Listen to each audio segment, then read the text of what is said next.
welcome back to Baby Bump Life. Francesca is here again to say hello. I wanted to talk to you guys today about rupture of membranes, which is fancy terminology for your water breaking. What are important things for you to know about your water breaking? Well, it's important that you recognize the time that this happens. And it doesn't always happen like in the movies where it's one big gush. Sometimes it can be a slow little leak. So if you think of baby here and a water balloon around baby, and I poke it at the top and it just kind of comes down as a small little trickle. Sometimes moms are confused.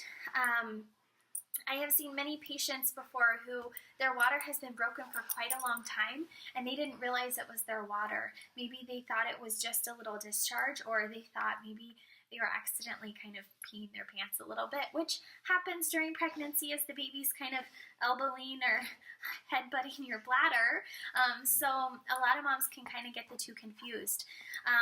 But if there ever is a little leak and you're unsure, if you wipe and then it still keeps trickling, that's kind of a hint that it could be your water.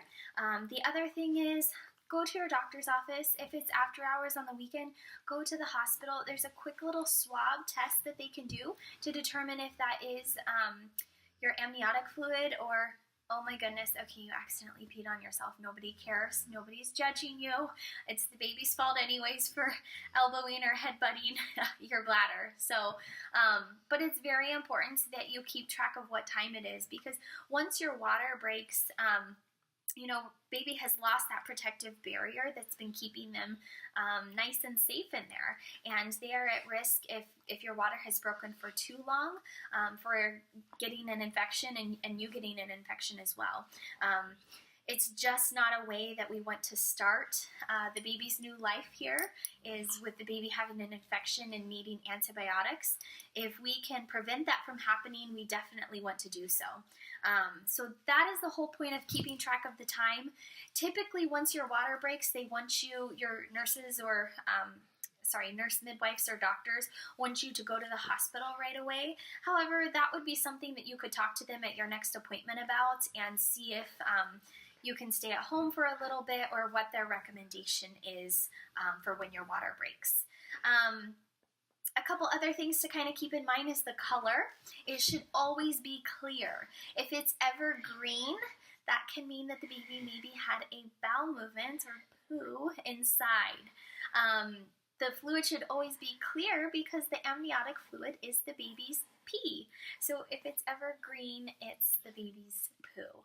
And we like to know that because we like to know when the baby is delivering if they've had any of that. We call it meconium. That's the baby's first bowel movement, the name for it. So we do like to know that. So let your nurses know when you get to the hospital if there's any color. The other thing is, if there's any odor to it, it should always be odorless. And then the amount.